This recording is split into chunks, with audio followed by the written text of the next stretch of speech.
This is Common Sense Radio. Straightforward and no excuses. All right. Come on now. This is the Steve Gruber Show. Call me crazy. Oh, yeah. What I said was perfectly right and spot on accurate. Boy's got a mouth like a cannon, always shooting it all. Stop. Yeah, stop. I mean, you're way off script. Got it in me. Gonna quit until it all comes out. Hey, boy!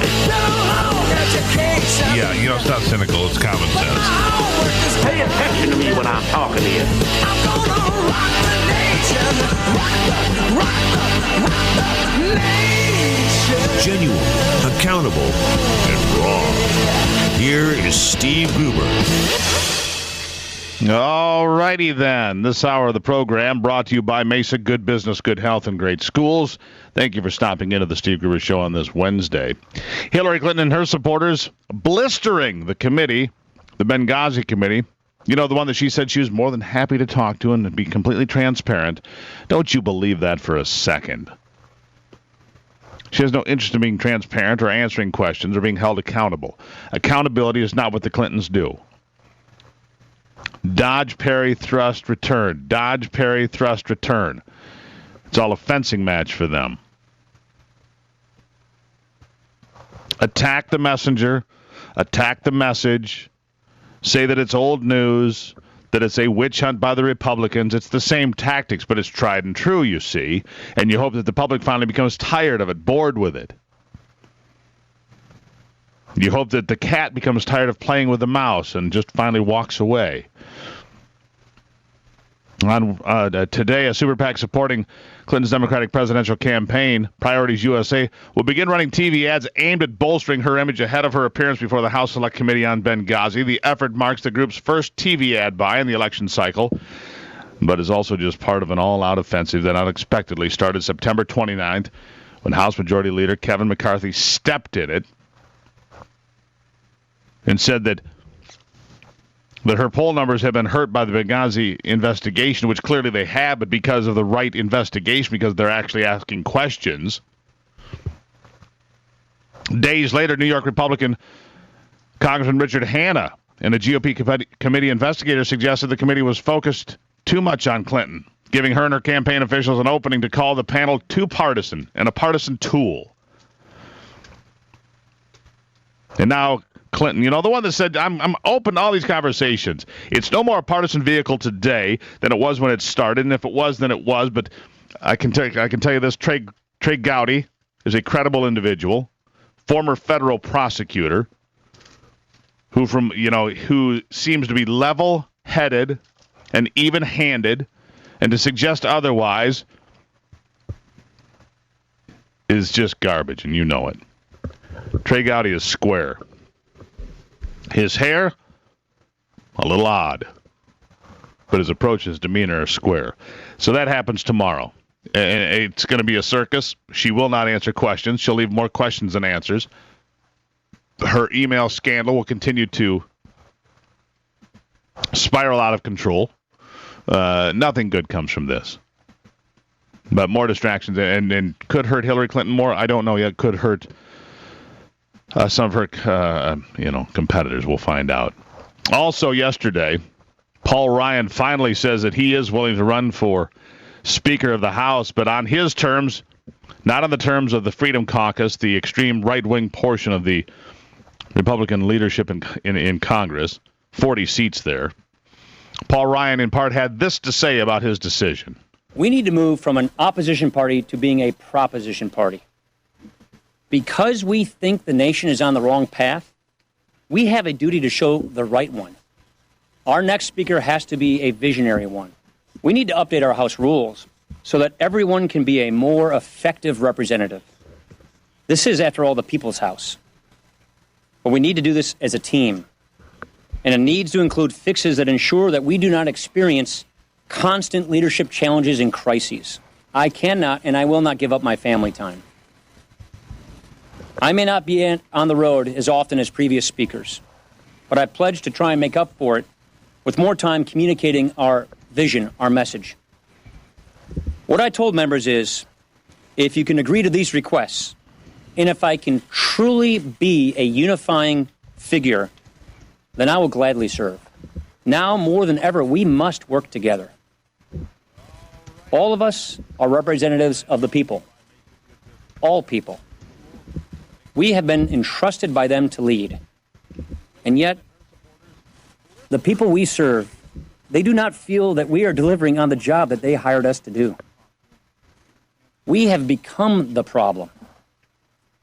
If my colleagues entrust me to be the speaker, I want us to become the solution. I don't disagree with the fact that the Republicans have become a big part of the problem, no question. November of 2014, the party won big landslide victories all over the country and all sorts of promises from John Boehner and Mitch McConnell, all of which went exactly nowhere. It went nowhere. And basically, you might as well have had the Democrats elected. You might as well have Nancy Pelosi and Harry Reid in charge still, because what difference does it make anyway? Thank you, Hillary. Because it's made no difference. There hasn't been a proposal. Remember how they said they were going to send all these proposals to the president's desk, force him to make a decision, either sign them or veto? Have you seen one big veto from this president? When's the last time you saw a big veto from a president? It used to happen all the time with, Nixon and Reagan. Vetoing something was a big deal, and you'd fight with Congress and back and forth, and the Speaker of the House would get in there and battle and roll their sleeves up for something they believed in. And they'd win or they'd lose. When was the last time you saw that in American politics? You don't see that because the president's sitting around with his phone and his pen, running the country by himself without the blessing of Congress, signing deals with Iran, making deals for the Trans-Pacific Partnership. Even Bill Clinton vetoed a few things, but lately, Barack Obama vetoed anything. George W., do you remember any big vetoes from George W. Bush? The big battle with Congress? I don't. This Congress, this Republican Congress, Paul Ryan is exactly right, has become part of the problem. Or they are the problem. The People's House is not doing the people's work. The People's House is a bunch of scoundrels up there trying to stuff money in their pocket half the time, it seems. The easiest way to get rich in America, become a member of Congress. Yeah, you check it out. You check out how many members of Congress went there and had a net worth down here. And after 2, 4, 5, 6, 8, 10 years, their net worth was multiples. I mean, how is it that Barack Obama was able to afford a $3 million house as a first-term senator in the state of Illinois? Did he really sell that many books? Come on. You're smarter than that, right? Yeah, I don't think he sold that many books. I'm just going to go out on a limb and suggest that maybe there was more to it. It's Wednesday here on the program. We appreciate your support. You can always join the conversation at 888-900-9966. Is Paul Ryan the answer? I'll take your comments on that. Do you trust Paul Ryan? Congressman Wahlberg and Congressman Heisinger both said yes to me on Friday of last week that they would support Paul Ryan. Do you? That's your question today. It's the Steve Gruber Show on a Wednesday, 888-900-9966, or find out more at stevegruber.com. We'll be right back.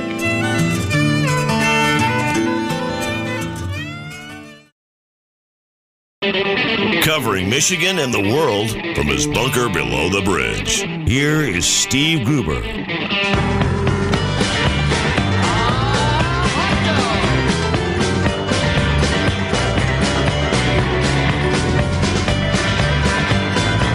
All right, welcome back to it at 18 after. I wrote the column that we were talking about here a couple of days ago about what will be gone in 50 years. One of the things that'll be gone, cash. There won't be any cash. It'll be all plastic or the next generation or the next generation after that thereof, because cash is too easy to steal. It's involved in crime and illicit activity and money laundering and drug running and all of those things. And so cash will be gone. The problem is, as we head toward a swipe society, a swipe-based financial society, the possibility for fraud tends to increase at an exponential level. At least that's my approach to it. Andrew Langer here, the president of the Institute for Liberty. Andrew, welcome to the program. thanks for having me on, Stephen. I love a little Zeppelin in the morning, so thanks for introing me with that. Well, you've got to get things rolling, get the blood pumping, Absolutely. Absolutely. And listen, you're absolutely right. As things increase, as security gets more sophisticated, hackers get more sophisticated, and the problems rise exponentially. And one of the great problems we have are these vast databases of consumer information that hackers are going after all the time. Well, here's the thing. I mean, first of all, am I wrong? I mean, I believe that in 50 years we won't have cash anymore. I think it'll be an obsolete tool for financial exchanges for a variety of reasons. They'll tell us it's good for us. They'll tell us I mean, if you got rid of cash, the amount of crime you would get rid of will be a tremendous amount of crime, but it'll be a different kind of crime facing our children and grandchildren, and that is cybercrime, correct? Well, there's that aspect of it. Of course, the other issue is that when you want to engage in any sort of a purchase outside of government scrutiny, the only way you really can do it is in a cash business. And I'm not saying that upholding the illegal transactions, but there are people who want their privacy and don't want the government sort of interfering and being able to peer into every time they send $1 to somebody else. But fundamentally, you're right, though, in terms of, especially as we're talking about sort of transactions that are done via the Internet, and who knows where we're going to be in 50 years in terms of the technology and the ability to sort of safeguard. What we do know now is that we seem to be moving from bad to worse. Whereas, we all understand the vulnerabilities of the magnetic cards on the back of credit cards with debit cards. We all use them. Most folks, or a lot of folks, are familiar with the problem of skimming, which are these machines that are put at the point of sale readers that skim off the information. The problem is we're moving to this mandated chip technology that doesn't, in fact, solve the problems and, in fact, creates other problems. Anytime you have a sort of chip that can be read via radio signals, it creates much greater problems in terms of individual cybersecurity, while creating huge hurdles for small entrepreneurs and small retailers. So what about the new cards, then? You're telling me the new cards are, meet the new card, same as the old card? How's that for a Who pretty reference? much. Like that? I mean, that's exactly it. It doesn't address the real vulnerabilities that are out there. In fact, some studies have shown, and these are the cards that I just got one, and in fact just had to use the chip side of it for the first time over the weekend at Target, of all places. As you can imagine, Target is one of the people pushing this because they were dinged by fraud or by security breaches last year. They're now using these chips. But the problem, of course, is that, chips that require a radio reader to read them are themselves easy to be hacked by folks who can use, skimmers, radio readers that are around there. Oh, and what I was about to say. So, and in Europe, we've seen incidences. There's some talk that incidences of identity fraud have gone up 3,500%. I mean, just a massive amount over the last few years with these chips. Well, here's the thing, then. What's it going to take to create security, then? And we're on the line here with Andrew Langer, president of the Institute for Liberty, talking about the next phase in credit card and financial transactions and so forth. And the new cards are no safer than the old cards. And here we are trying to figure out how to defend ourselves against, the big box stores that are getting, raided all the time, whether it's Target or Home Depot. We're getting the short end of this deal, and then, your credit gets destroyed, and you're paying money that you didn't. What you're talking about here are a couple of things. And number one is it's sort of not looking to government to provide the solutions because, government is a lagging indicator of technology and what ought to happen. But it gets back to the issues that we always talk about, which is personal responsibility. And I don't mean personal responsibility for you. I mean, obviously, people should keep track of their bank statements and what's going on in their bank accounts. But we have to be able to identify where the real vulnerabilities are. And a lot of them are at point of sale in the bigger stores, right, where they're not paying as much attention. And folks can install sort of the skimmers that are in there. We all hear stories about gas stations where thieves have installed skimmers on gas pumps. And it's up to those individual store managers and those corporations to make sure that those technologies are not being used. But then we also have to recognize that it's not the point of sale operations that are the greatest threats. The criminals really, if you're a criminal, you go to a lot of trouble to install those skimmers, whereas, you have some hacker in Romania or Hungary or someplace in Central Europe, they're the ones who we really ought to be worrying about. Going after the vast databases of financial information, and we need to make sure that those folks are being held accountable. I mean, right now, the big data companies are trying to shift the blame to the small retailers that are out there, and the small retailers are the ones that are getting pinched. That's why there's this hearing today before the House Small Business Committee over the expansion of this chip technology, which is an expensive and not really that much safer, if at all, answer to this. Whereas, the real answers come from making sure that the points where there are vulnerabilities are being addressed. Well, sure. And Andrew, I agree with you. I don't think government offers no solution. Government usually creates problems and then pats themselves on the back to come in and try to we're here to save you from the big problem. You created the problem, idiots. Anyhow, Andrew, I'll give you 10 seconds for the last word. No, just, something, check us out at iChooseLiberty.org. Follow this House hearing. And, something, folks, do business with retailers you trust. And they're the ones that are going to look after your best interests. Andrew Langer, thank you so much. President of the Institute for Liberty here on the Steve Gruber Show. Have a great day, my friend.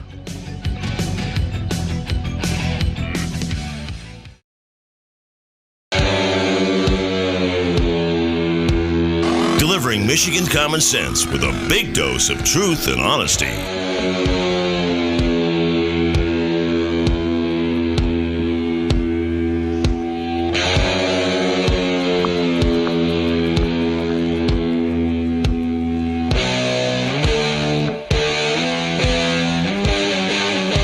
It's Wednesday, and welcome to it. It's the Steve Gruber Show. And, and I appreciate your support. This part of the program brought to you in part by Consumers Mutual Insurance. Consumers Mutual, a different kind of insurance company, a co-op. My insurance company, in fact. Find out more at consumersmutual.org. As we've been talking about a little bit here today, Governor Rick Snyder wanting to bring thousands, actually make that tens of thousands of Middle Eastern refugees to Michigan to relocate. Snyder says that it's the right thing to do and that Syrian refugees and others fleeing the war-torn region of the Middle East could help make Michigan more prosperous, create jobs, and get Detroit on its feet again. I think it's safe to say that I'm skeptical. I'm skeptical because this all comes from Barack Obama and Hillary Clinton, and it all trickles down from this president, and so I'll just say I'm not buying into it. Todd Wood, a journalist for the Washington Times, joining me on the program again today. Todd, welcome back. Steve, good morning. Welcome back to yourself. Where are you this morning? Where do we find you today? I'm still in Moldova, in Chisinau. So you're on the other side of the planet again. I am. I tend to be that way a lot of times. Well, I understand. Give me an idea. I'm watching these ideas of bringing these. First it was 10,000 Syrian refugees. Now it's 100,000 Syrian refugees. And President Obama pushing this effort. And you say it's just more evidence that he's corrupt. And Todd, I can't argue with you, but what is your rationale? Well, I think it's more than just a Syrian issue. If that was in itself, if there was a refugee crisis away from the waves of immigration that this administration has pushed over and over again, I would say maybe there's more credence to that. But the fact is, I think Obama is trying to change this country and leave a legacy of really changing the fabric, the culture, and our future to a more of a socialist mindset and open borders and just disregard the rule of law, which frankly makes me very angry. And I agree with that, and you look at the flood of refugees from Syria, look at the flood of refugees from the southern border as well. Hungary apparently was able to stop the flood of refugees into their country by building a fence. It's crazy, I know, but it actually worked, and the Hungarians have said, no, we don't want any more folks. They only had 49 people come in the last week because they built a fence, which is a crazy idea, but apparently they work, much to the surprise of this administration. Plus, and then you've got Hillary Clinton showing up at Capitol Hill tomorrow to speak before the Benghazi committee, and you have the president out there over the weekend on 60 Minutes saying that her email issues pose no national security threat, and I'm like, How can it not pose a national security threat? There's just so many things, Todd, that I look at this whole array of issues. Any single one of those should first, cause great let's concern. Talk about the fence. I mean, did you see that Hungary built that fence like in one day? Yeah, didn't take very long, did it? And it was like 90-something miles. I mean, I don't know the exact figures, but it's just shocking how quickly and how effective that was. They had thousands coming over the border. That's the thing. When people say, "Oh, Donald Trump, you can't build a fence." Of course, you can build a fence, and you can enforce a fence, and you can enforce border security. My God, the Mexicans at the southern border shoot the Guatemalans that come over illegally if they're so inclined. It happens on an all too regular basis. It's just a different standard, and it is a weakening of the United States. I guess your point is that this president, again, is just corrupt at every turn. Well, the interview you mentioned, frankly, just shocked me. Here you have a sitting president of the United States actively interfering with an ongoing FBI investigation on national TV, and he gets is not held accountable for that. He's not supposed to know if there was any evidence. It's supposed to be in the Department of Justice. And for him, think about it. If you're an FBI agent and you're trying to bring charges against Hillary Clinton, or at least provide evidence, are you going to think that the DOJ is going to actually press charges and the President of the United States is saying there's nothing wrong? So, yes, that is complete corruption. It's the same thing that's done here in Eastern Europe. And that's what scares me, is we're heading directly that way, because that's what socialism brings. And that's what, it's just these people are still trying to fight off the corruption that, the legacy of the Soviet Union. I mean, somebody stole $1 billion out of their national treasury in the last few months, at 1/5 of their gross domestic product. This is a poor, small country, and that kind of corruption is what's headed our way. How is it that people in this day and age, when we have smartphones and so forth, of course, it's a day and age when a kid, concocts a fake bomb scare in Texas, ends up at the White House, with the president to talk to, a kid who's now moving to the Middle East. It's a bizarre place I live these days, Todd. Can you imagine, pretending to be a terrorist or pretending to put together a terrorist bomb or whatever the intent was, and you get invited to the White House? I should build a fake bomb and threaten somebody. Maybe I could meet the president too. It's a bizarre world. Well, and it's not just the complete corruption; it's the complete incompetence. Did you see yesterday that 13-year-old kid hacked the CIA director's email? And the guy didn't even know it until it was bragged about online. Here he had all his telephone bills, emails about interrogations, all this stuff. But Todd, hold on. Todd, I've got good news. I've got good news for you, Todd. A 13-year-old may be able to hack his email, but Hillary Clinton's email on a server in Denver that was transferred to the East Coast that was, running all over the country, that was perfectly safe. Make no mistake. Yeah, while they were outing the names of CIA agents, and, it's just the complete disregard for American national security, the complete disregard for the rule of law, the lack of caring for our future, the future of our children, is just shocking to me, and I'm continually amazed by it every day. I guess my question is, and you sit over there on the front lines of a lot of the big conflicts in the world, from Ukraine to Moldova to different places that you travel, Todd.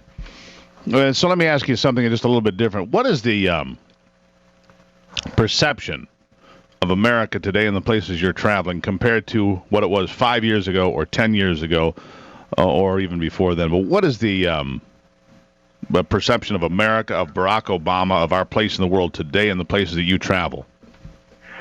Well, the Russian media and the, I guess, CIS media, or but mainly the Russian state media, is overboard right now, really just trying to mock the United States and tout the wonders of their form of government. So, on one hand, they think Obama's weak. They don't think. They know they're taking advantage of. They know they have a year to 16 months to get what they want, and they're pushing. I mean, I do believe. I saw today on TASS, which is the Russian main news site, that they are starting to talk about relations with a different president. So they see things coming that are going to be different. I think America still has a shine, if you will, in this part of the world, but they definitely think that this administration has destroyed it. But it hasn't gone away completely, and I think they are starting to see the day when a conservative president will be back. All right, now hold that thought. Todd Wood on the line from the Washington Times. Travels all over and reports for us here on the Steve Gruber Show and giving us insight you can't get just anywhere. Sit tight. We'll be right back on this Wednesday.